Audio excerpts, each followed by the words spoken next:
Yo, wala po sa inyo mga utol, no? So, bali, i-flex ko lang sa inyo yung nahukay ko kahapon. So, galing kasi ako ng Urdaneta kahapon. Nagatid ako ng 2 parcel. Salamat sa mga utol natin dyan na nag-avail. I-flex ko lang sa inyo yung nahukay ko kahapon. Galing ako ng Urdaneta Market, Pilya Market. So, hindi na natin patagalin, no, mga utol. I-flex na natin yan. So, bago natin umpisahan, please subscribe my YouTube channel para lagi kayong updated sa mga video na ilalabas ko. So, umpisa na natin i-flex, no? Let's go!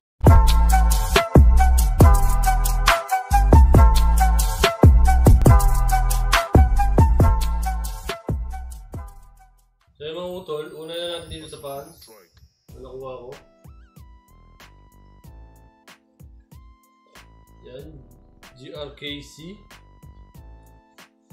So, ano ko na to, nag-google ko na to. Yan siya. Magkano pa? Bali, dito ko siya nabili sa CB Mall. Yan. Diyan ko siya naukay. Nakuha ko siya ng 200 each. Pants na denim. Fashion.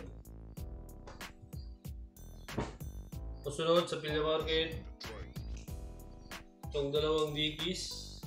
So yun, nakasipit na sila. Isang khaki tsaka isang choco brown. Yan,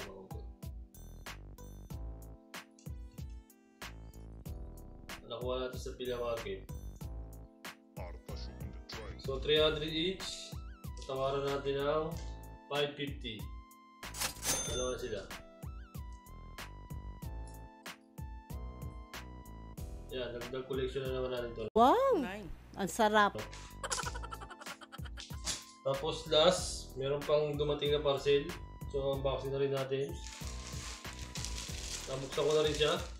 So, ipiplex ko lang sa inyo para alam nyo rin mga utol.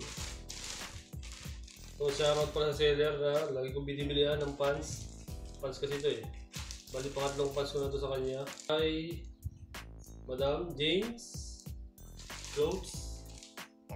Ayan ang TikTok shop niya mga utol. Diyan ako madalas bumibili ng Dickies sa kanya, no? So Dickies rin ito. Yan. Size 36. Binigay sa atin ng 150. So, salamat dito sa iyo, madam.